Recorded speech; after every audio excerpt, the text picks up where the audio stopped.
Good morning, ladies and gentlemen. So, thank you for the kind introduction. You heard about me.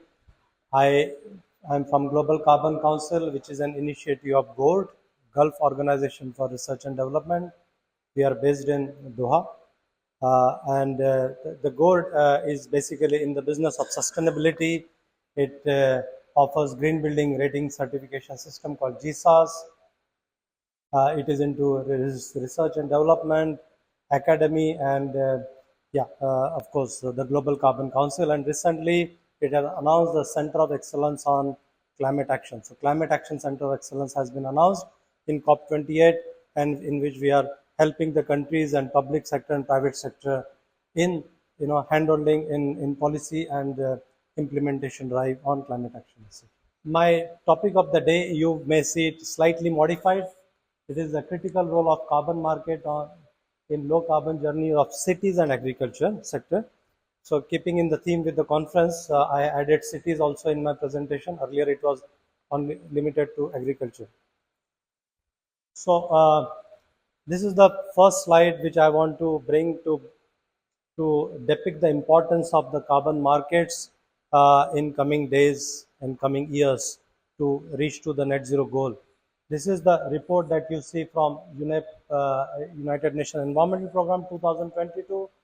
The countries have come together and put the commitment in terms of NDCs, nationally determined contribution, coming from 197 countries, which speaks about their efforts in contributing to 1.5-degree goal that the Paris Agreement has. Now you can see from this graph that even if you reach to the conditional NDC scenarios, we are still way far from what is required to be achieved. A gap of almost 20 to 28 gigatons is there from what is required to be achieved. So world needs to reduce about 60 to 65 gigatons per year, whereas the countries are talking about 42 gigatons if they put their best of the efforts. Who will meet the gap of this 20 to 25 gigatons? The carbon markets is there, thankfully, who would play the role where the private sector will be brought in, the public sector will be brought in to mitigate and to contribute to the mitigation efforts of the countries. So we are talking about the carbon market. Even if they supplied 50% of the gap of 20 gigatons, we are talking about the carbon market of 10 gigatons per year, which is way more than what it used to happen during Kyoto Protocol's time, which was in 15 years' time. The clean development mechanism of UNFCCC achieved only 2 billion tons, and we are talking about 10 to 12 billion tons of carbon markets of the year. So this brings me to the topic of what GCC, what we are. We are the only Global Carbon Council carbon market program in the global south, which is approved under CORSIA and ICROA. CORSIA means Carbon Offsetting Reduction Scheme for International Airlines, and ICROA means International Carbon Offsetting and Reduction Alliance. What we do, we register the projects from around the world. We issue them the carbon credits if they meet the GCC rules and regulations and methodologies. We issue them the labels called E plus for environmental net no harm, S plus for social net no harm, and SDG plus, which is the contribution of project to sustainable development goals. And these goals can be from 2 goals to more than 17 goals, up to 17 goals, which means that their certification will change from SDG plus bronze to SDG plus diamond, depending upon how many SDGs the projects are contributing to. So 2 outcomes, or rather 3 outcomes. One is greenhouse gas reduction, the contribution to sustainable development, and the environmental and social net no harm. And we then issue the labels for CORSIA, for under Article 6.2 of Paris Agreement, and of course for voluntary carbon credit for private sector.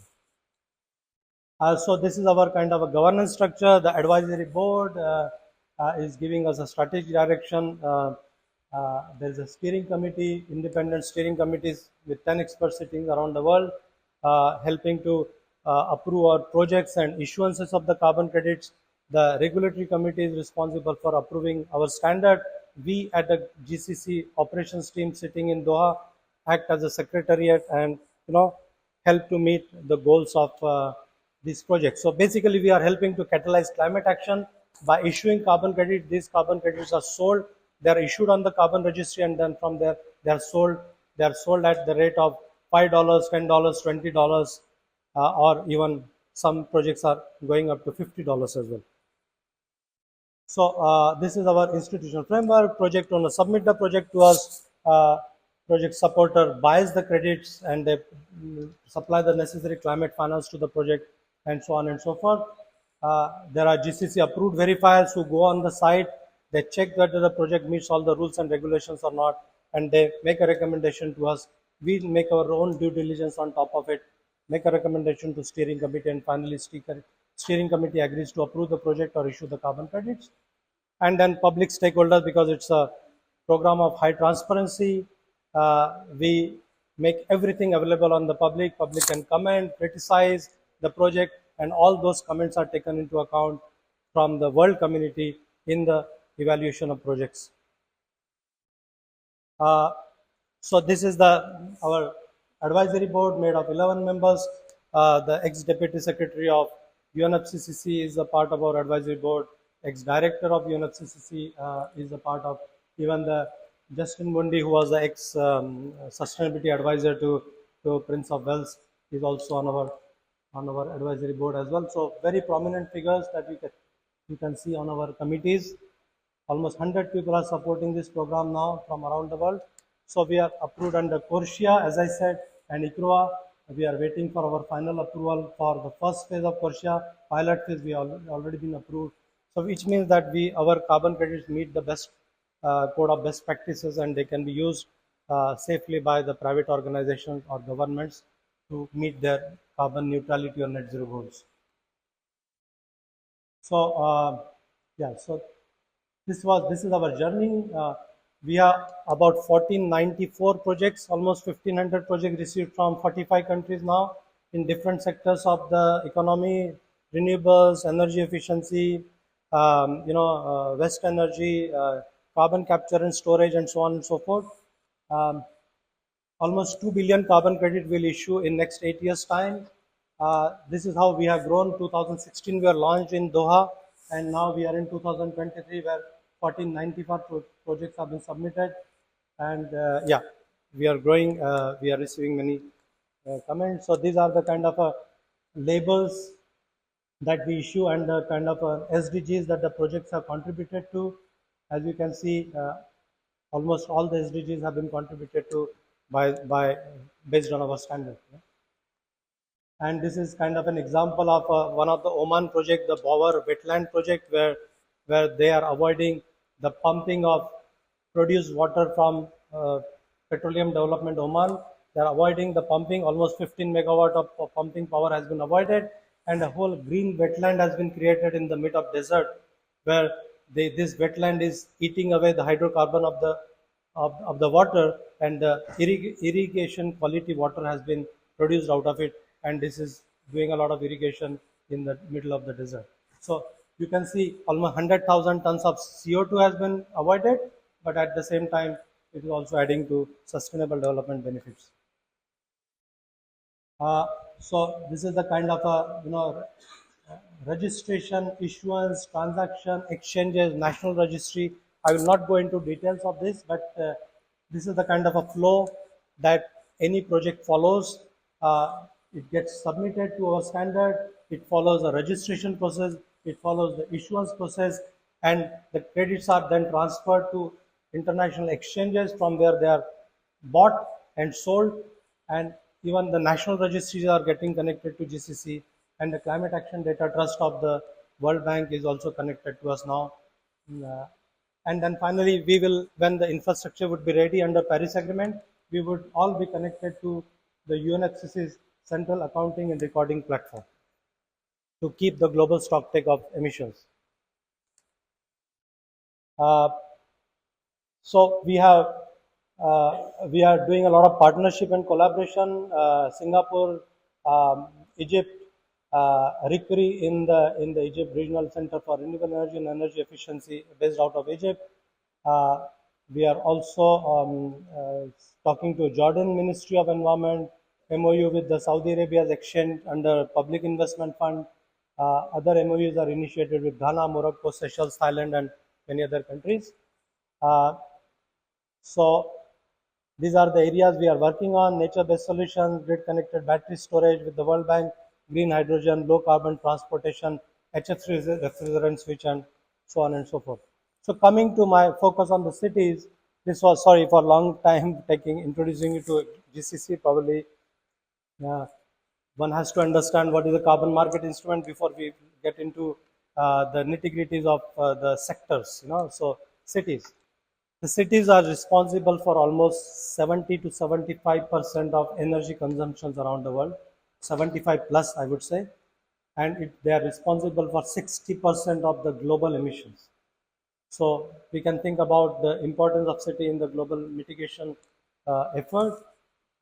They are also responsible for, the good news is that despite the increase by 2 to 2.5 billion people by 2050 living in the cities, still cities can contribute to almost 40% of the emission cut needed for maintaining a 1.5 degree Paris Agreement goal. So cities can be a driver in meeting 1.5 degree goal. So what are the emission centers in city? The buildings, transport, landfills, utilities. These are some of the main. You have electricity energy consumption, HVAC, particularly in this part of the world, household items, lighting, electric cars, water purification. Then fossil fuel is basically in public and transportation and diesel generators, and fugitive emissions are coming from, which is methane, basically municipal solid waste and wastewater treatment facility.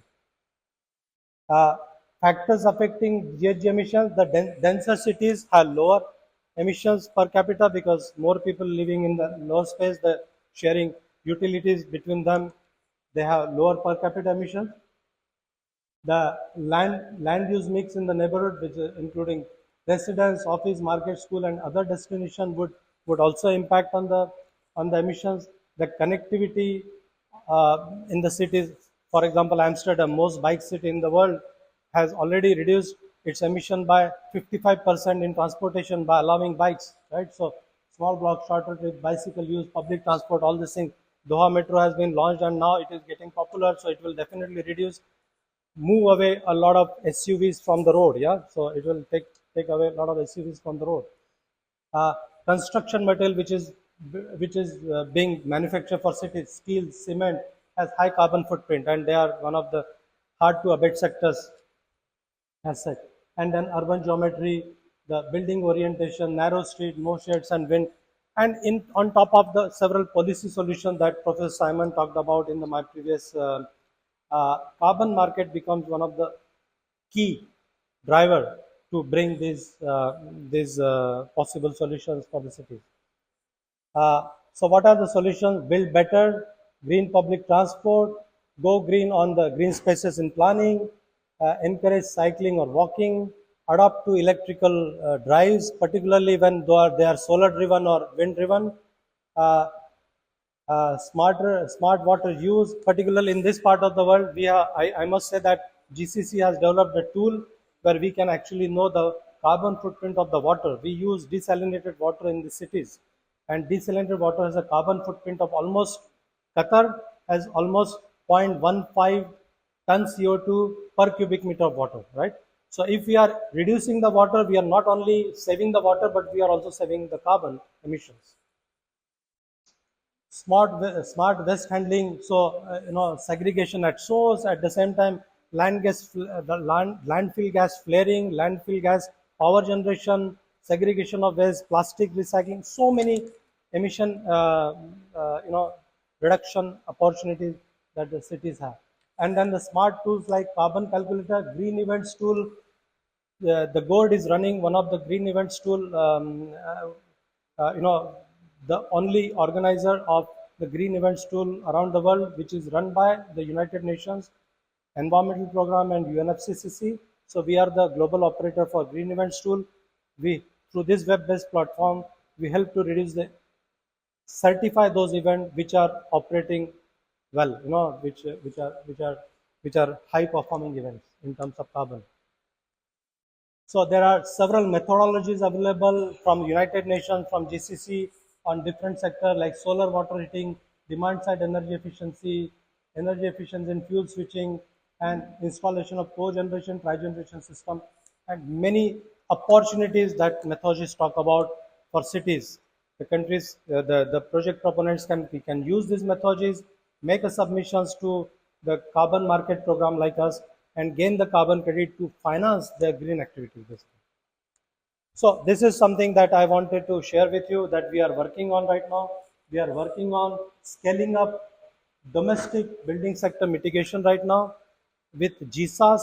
As you know, the GORD is the sustainability advisor to Expo as well, Expo 2023. It is running the green building certification system. Uh, you know, so you can see that on the upper side of the graph there are F and G building, which are low performing building in terms of carbon intensity, very high carbon intensity, whereas on the right, the bottom part of the graph are A and B label building, which are high performing buildings. We are kind of developing a cap and trade system where the carbon credits generated because of the high performance of the building which crossing the benchmark, GCC benchmark, what are the carbon credit you are generating as compared to GCC benchmark can be traded between the buildings, and these buildings can improve their performances from F and G to A and B by purchasing the offsets, you know. So we are kind of designing a mini ETS system here, emission trade system, where the project-based mechanism will generate the carbon credit and they will be transacted between the buildings. So this is something about to be launched next year. So I just wanted to give you a glimpse into it. Then we have a focus on nature-based solution and agriculture. Uh, what are the challenges that we have for agriculture sector?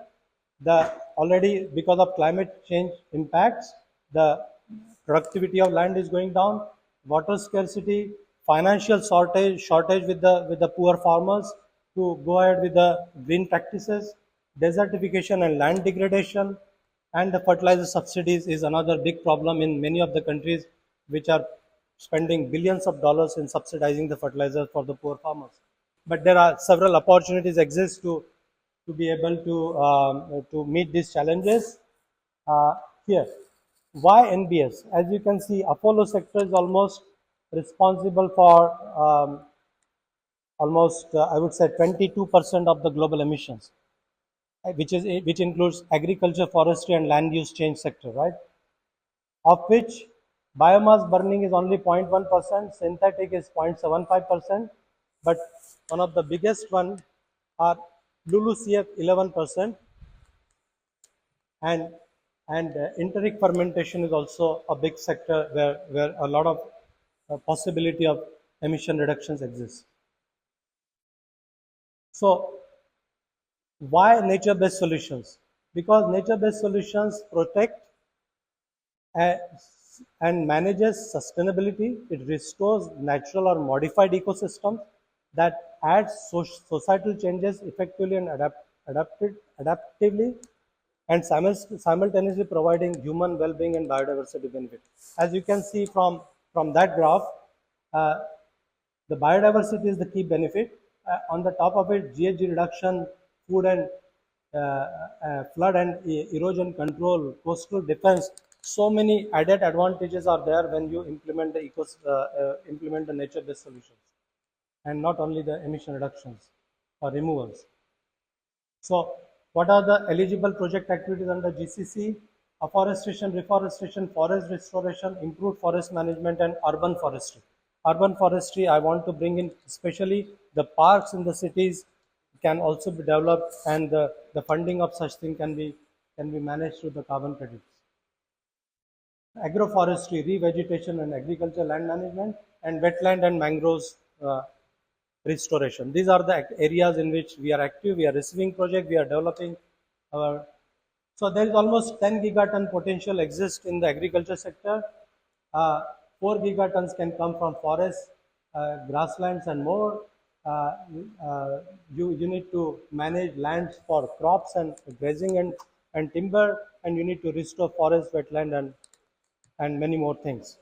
So about 10 gigaton potential exists for agriculture sector, the nature-based solutions as well. This is a typical example of one of the district from India, just to depict the importance of a soil carbon here.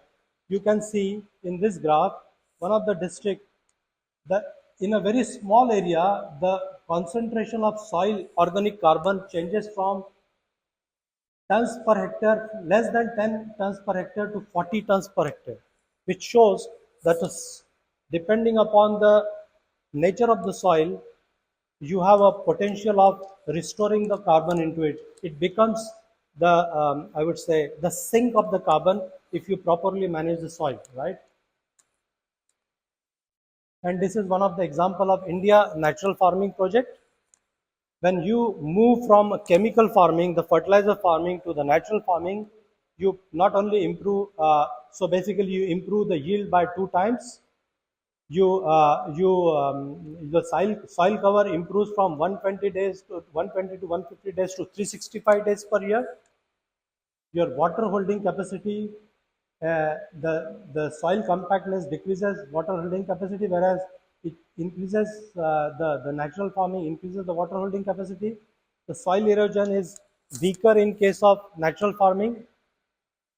The soil organic carbon increases from 0.3% to almost 2%, 6 times increase in the, if you follow the natural farming practices, regenerative agriculture, natural farming practices. And pest and disease incidence are minimal, less than 10% as compared to the chemical farming. And the microbial activity, we call it mycorrhizae, is well developed with the natural farming. So we are talking about immense benefit of regenerative farming, and we are developing several methodologies on this. So methodology for regenerating agriculture, Apollo methodology for non-wetlands, Apollo methodology for degraded mangrove habitats, methodological tools for accounting of uncertainties. There are so many things which are being developed by GCC now to help agriculture sector and cities, and help carbon finance for them to, to step up the climate action into these sectors. So thank you very much from my side.